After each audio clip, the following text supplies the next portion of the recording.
இலங்கையின் தேசிய பாதுகாப்பு புலிகளின் காலத்தை விடவும் மிகவும் மோசமான நிலைக்கு சென்றுள்ளது என்று ஸ்ரீலங்கா பொதுஜன பெரமுனவின் பொதுச் செயலாளர் சாகர காரியவசம் தெரிவித்துள்ளார். தேசிய பாதுகாப்பு தொடர்பில் கருத்துரைக்கும் போது அவர் இவ்வாறு தெரிவித்தார். மேலும் தெரிவிக்கின்ற போது, நாட்டின் தேசிய பாதுகாப்பு தற்போது வரலாறு காணாத அச்சுறுத்தலுக்கு தள்ளப்பட்டுள்ளது. நீதிமன்றத்திற்குள் வைத்து துப்பாக்கிச் சூடுகள் இடம்பெறுகின்றது. போலீசாரின் முன்னிலையில் துப்பாக்கிச் சூடு நடத்தப்படுகிறது. வீடுகளுக்குள் அத்துமீறி நுழைந்து படுகொலைகள் இடம்பெறுகின்றன. ஆனால் ஆயுத குழுக்களின் உறுப்பினர்களே உயிரிழக்கின்றனர் என கூறி இந்த படுகொலைகளை நியாயப்படுத்துவதற்கு அரசு முற்படுகிறது. சட்டத்தின் ஆட்சியை நிலைநிறுத்துவதற்கே மக்கள் அரசை தெரிவு செய்கின்றனர். எனவே கொலை செய்யப்படுபவர்கள் யார் என்பது முக்கியமல்ல, எதற்காக இவ்வாறு படுகொலைகள் இடம்பெறுகின்றன என்பதே பிரதானமான விடயம்.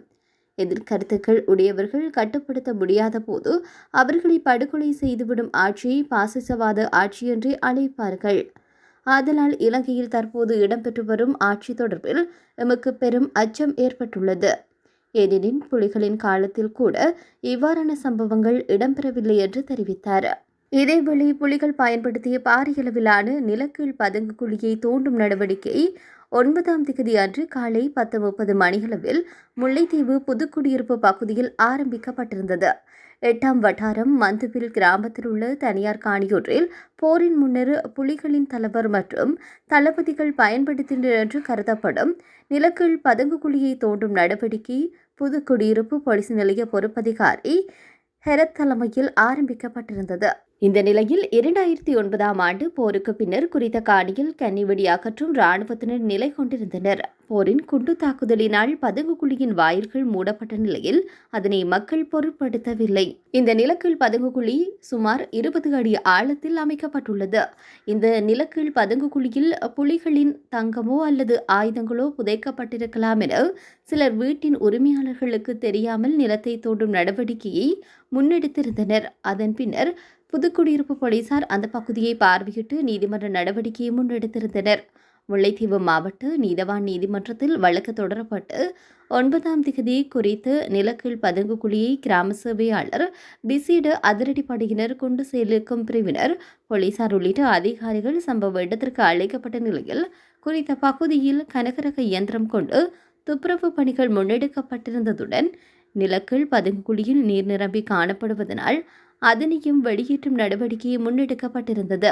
இந்த நிலையில் நேற்று முன்தினம் மாலை சம்பவ இடத்திற்கு சென்ற முல்லைத்தீவு மாவட்ட நீதவான் நீதிமன்ற நீதிபதி தர்மலிங்கம் பிரதீபன் குறித்த பகுதிகளை பார்வையிட்டதுடன் தொடர்ந்து நேற்றைய தினம் காலை அகழ்வு பணிகளை முன்னெடுக்க போலீசாருக்கு பணித்திருந்தார். அதனைத் தொடர்ந்து நேற்று காலை 10:30 மணியளவில் அகழ்வு பணி ஆரம்பமாகி எதுவுமற்ற நிலையில் வெறும் தகரங்களே இருந்தமையினால் அகழ்வு பணி இடைநிறுத்தம் செய்யப்பட்டுள்ளது. இதேவழியில் யாழ்ப்பாணம் செம்மணி மனித புதைகுழியிலிருந்து நீல நிற பாடசாலை புத்தகப்பை, சிறுவர்கள் விளையாடும் பொம்மை என்பவற்றோடு அகழ்ந்தெடுக்கப்பட்ட மனித எண்பு தொகுதி தொடர்பான மனித எண்பு ஆய்வு அறிக்கை எதிர்வரும் 15ஆம் தேதிக்கு முன்னர் சமர்ப்பிக்குமாறு சட்ட வைத்திய அதிகாரி பிரணவன் செல்லையாவிற்கு யாழ் நீதவான் ஆனந்தராஜாவால் கட்டளை ஒன்று வழங்கப்பட்டுள்ளது. செம்மணி சித்துப்பாத்தி இந்து மயானத்தில் அடையாளம் காணப்பட்டுள்ள மனித புதைகுழி தொடர்பான அகழ்வு பணிகள் யாழ் நீதவான் ஆனந்தராஜாவின் கண்காணிப்பில் துறைசார் நிபுணரும் பேராசிரியருமான ராஜ் சோமதேவாவின் தலைமையில் இடம்பெற்றிருந்தது. சட்ட மருத்துவ அதிகாரி பிரணவன் செல்லியா தலைமையிலான குழுவினரும் அகழ்வு பணியின் போது முன்னிலையாகியிருந்தனர். நேற்றைய தினம் 2ஆம் கட்ட அகழ்வு பணிகள் தற்காலிகமாக இடைநிறுத்தப்பட்டுள்ளது. எதிர்வரும் 21ஆம் தேதி அகழ்வு பணிகள் மீள ஆரம்பிக்கப்பட உள்ளது. இந்த நிலையில் செம்மணி மனித புதைகுழியின் 2ஆம் கட்ட அகழ்வு பணியின் போது எழுத்துக்கள் பொறிக்கப்பட்ட நீல நிற பாடசாலை புத்தக பையோடு சிறுவர்களுடையது என சந்தேகிக்கப்படும் எண்பு தொகுதி ஒன்று அடையாளம் காணப்பட்டிருந்தது. அந்த எண்பு தொகுதிக்கு அருகில் சிறுவர் விளையாடும் பொம்மை, ஆடை, சிறுமிகள் பயன்படுத்தும் பாட்டா நிறுவன தயாரிப்பு காலடி, சிறு கண்ணாடி வளையல்கள் என்பனவும் அடையாளம் காணப்பட்டு அகழ்ந்தெடுக்கப்பட்டுள்ளது. இந்த நிலையில் அகழ்ந்தெடுக்கப்பட்ட அந்த மனித எண்பு தொகுதி தொடர்பான மனித எண்பு ஆய்வறிக்கையை எதிர்வரும் 15ஆம் தேதிக்கு முன்னர் யாழ் நீதவான் நீதிமன்றத்தில் சமர்ப்பிக்குமாறு சட்ட வைத்திய அதிகாரி பிரணவன் செல்லையாவிற்கு நீதவான் ஆனந்தராஜாவினால் கட்டளை ஒன்று நேற்றைய தினம் வழங்கப்பட்டுள்ளது.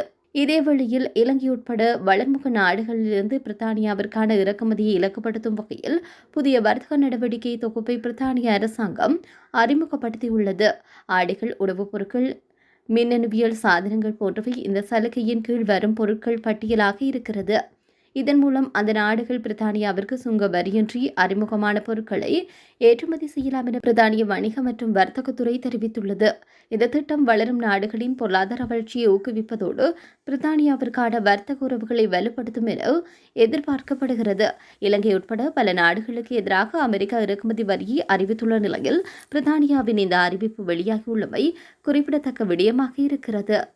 இதேவேளையில் அனுர அரசாங்கத்திற்கு எதிராக பேசுபவர்கள் குற்றப்புலனாய்வு திணைக்களத்திற்கு அழைக்கப்படுகின்றார்கள் என தேசிய சுதந்திர முன்னணியின் தலைவரும் முன்னாள் நாடாளுமன்ற உறுப்பினருமான விமல் வீரவன்ச தெரிவித்தார். கொழும்பில் நேற்றைய தினம் நடைபெற்ற நிகழ்வில் கலந்து கொண்டதன் பின்னர் ஊடகங்களுக்கு கருத்து தெரிவிக்கின்ற போது அவர் இவ்வாறு குறிப்பிட்டார். அங்கு அவர் மேலும் தெரிவிக்கின்ற போது பரிசோதனையின்றி விடுவிக்கப்பட்ட 323 கொள்கலன்கள் பற்றி பல விடயங்கள் குறிப்பிட்டு மக்களுக்கு இதனை அறிவுறுத்தியவர்கள் தற்போது இலக்கு வைக்கப்படுகின்றார்கள். பேச்சு சுதந்திரம் திட்டமிட்ட வகையில் மறுக்கப்படுகிறது. அரசாங்கத்திற்கு எதிராக பேசுபவர்கள் குற்றப்புலனாய்வு திணைக்களத்திற்கு அழைக்கப்படுகின்றனர்.